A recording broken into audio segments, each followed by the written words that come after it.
tell me, who is Jon Woo? Introduce yourself. Yeah, so I'm Jon Woo. I'm originally from Radcliffe, Kentucky. I don't know if anybody knows that, but I've been a resident of Louisville for a while. I'm just a kid who loves music. Been doing music since I was 17.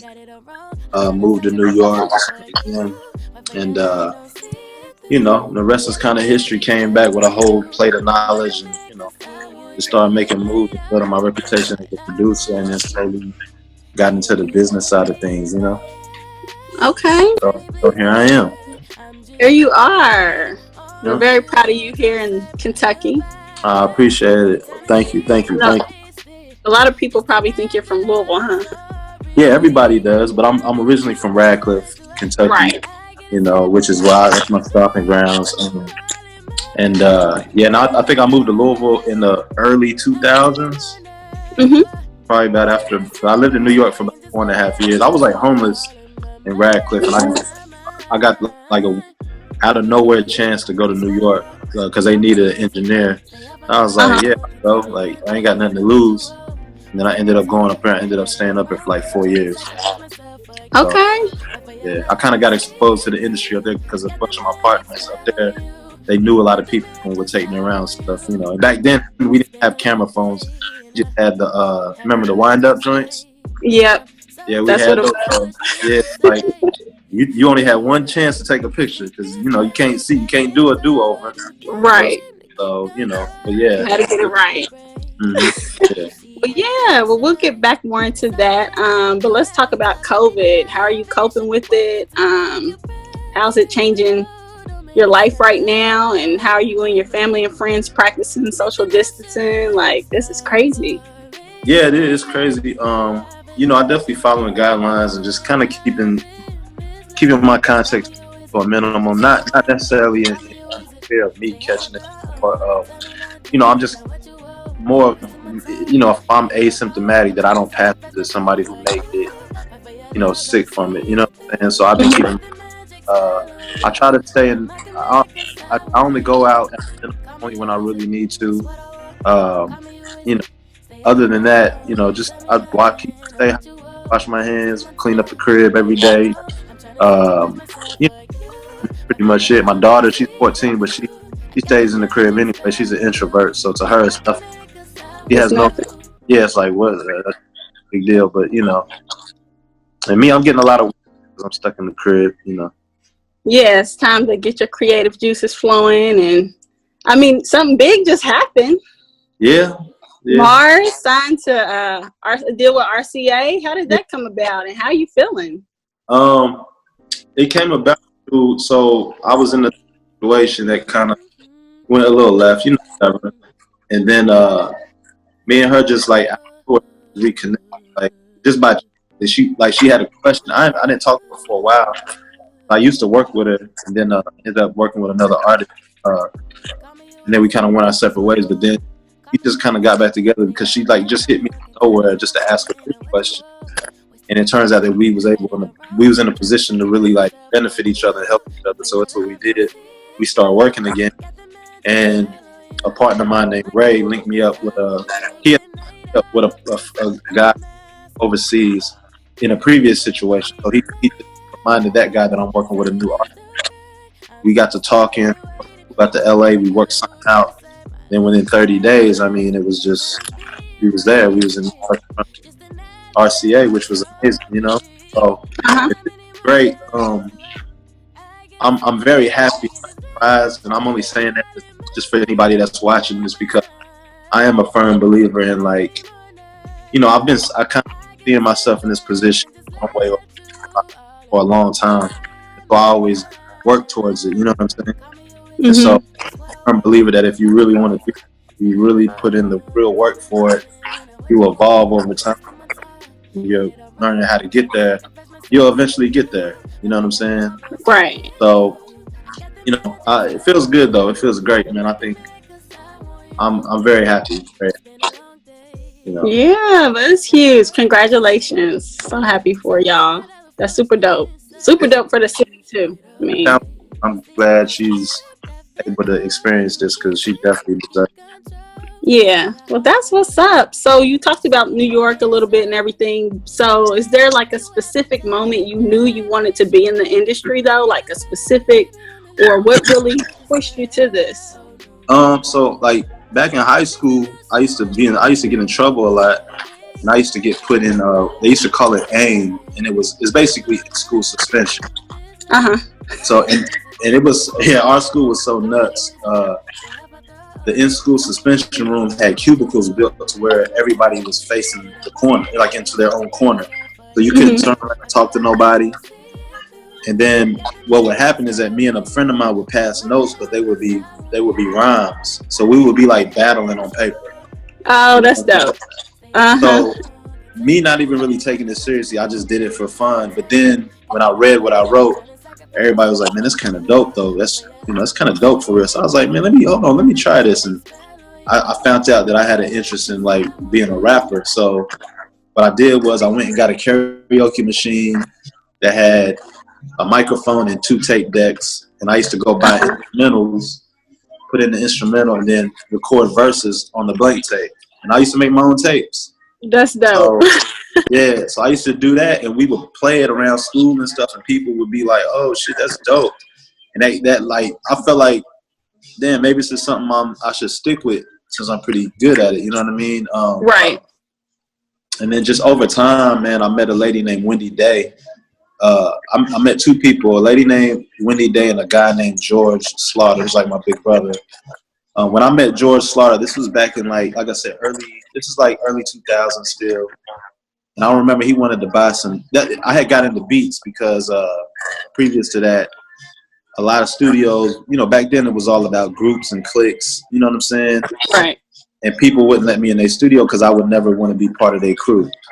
Okay. So I could never get beats. I couldn't get studio time. So I said, all right, whatever. I'm gonna start making my own beats.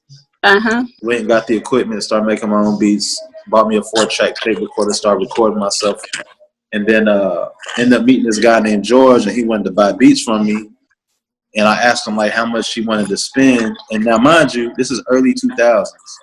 And Uh-huh. his reply was, I don't know. He was like, shit, I don't know, probably maybe 3,000-4,000.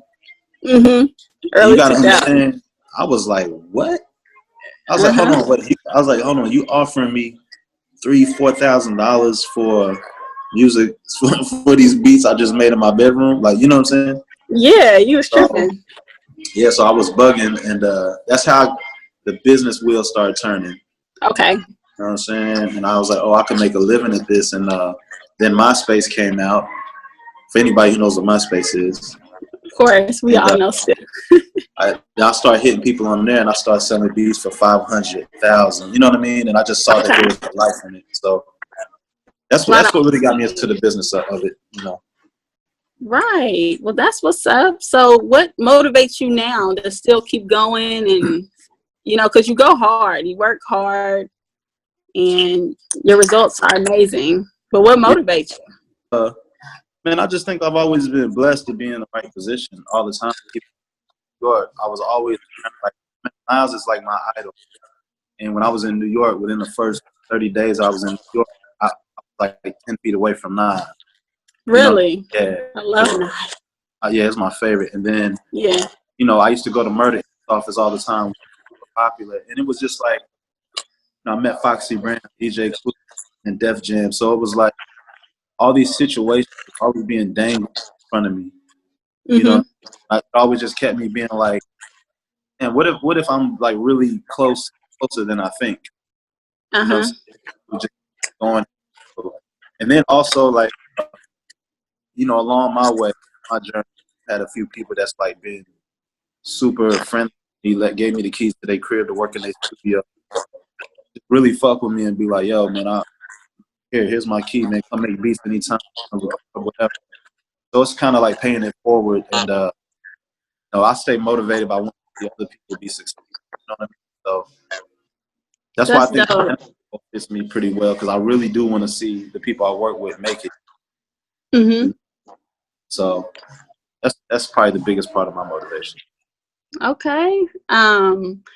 and you produce, you manage, you do everything, first of all. But how is it being a producer and a manager? And how did you actually come up with Producer's Corner? Because that was, man, that's super dope.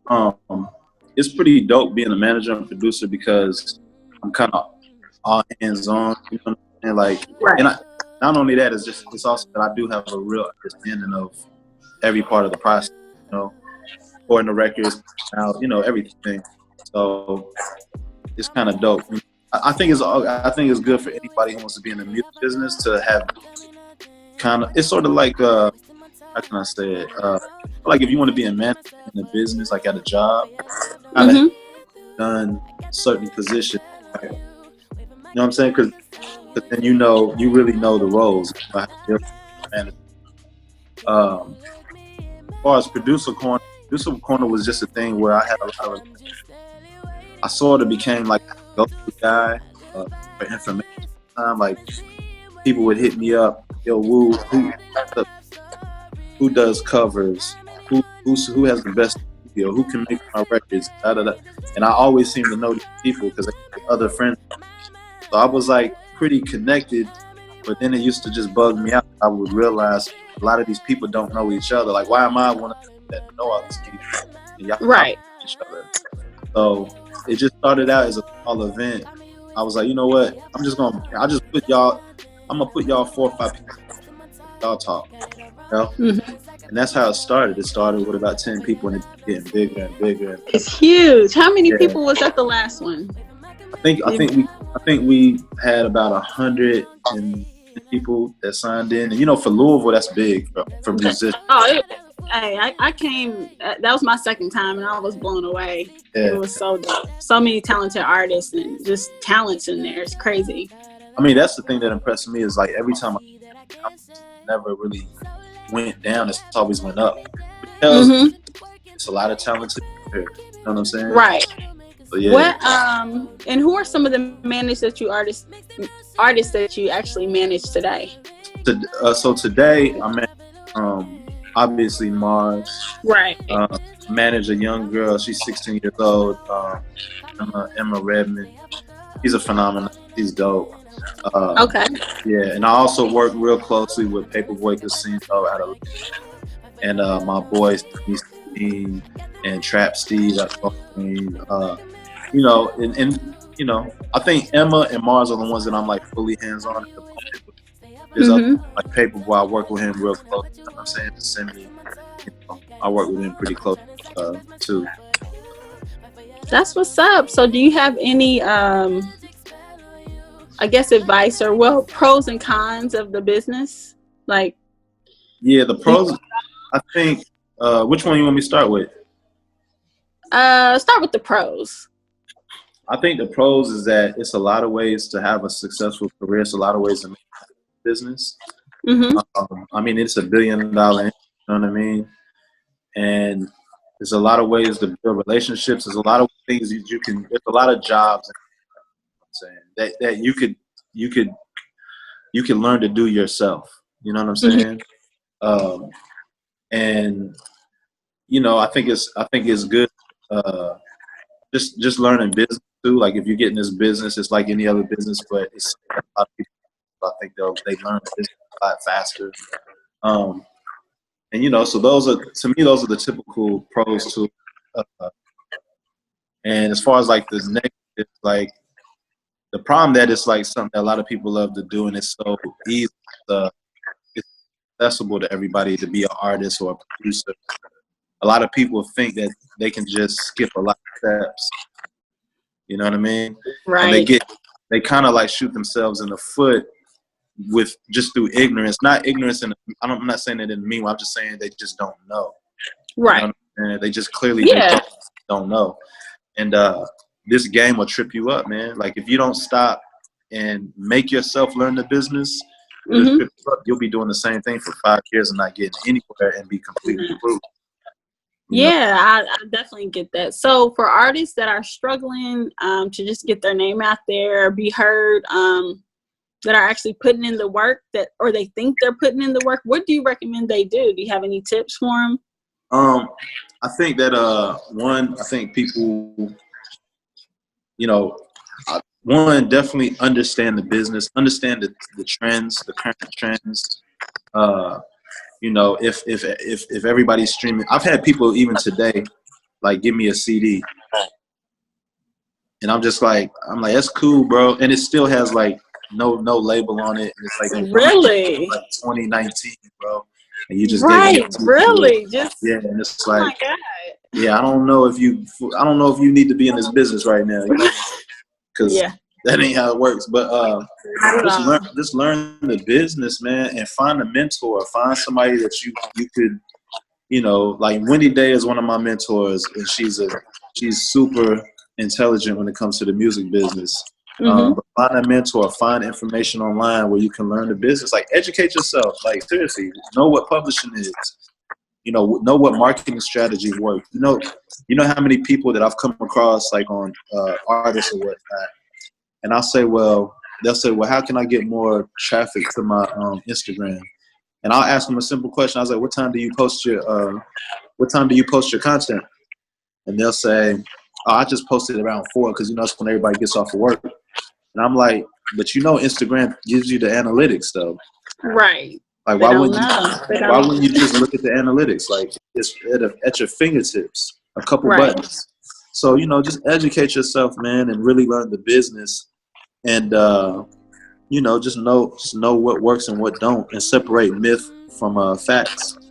Because there's no overnight success. There's never been really no overnight success, and people, they got to stop believing that. And so that.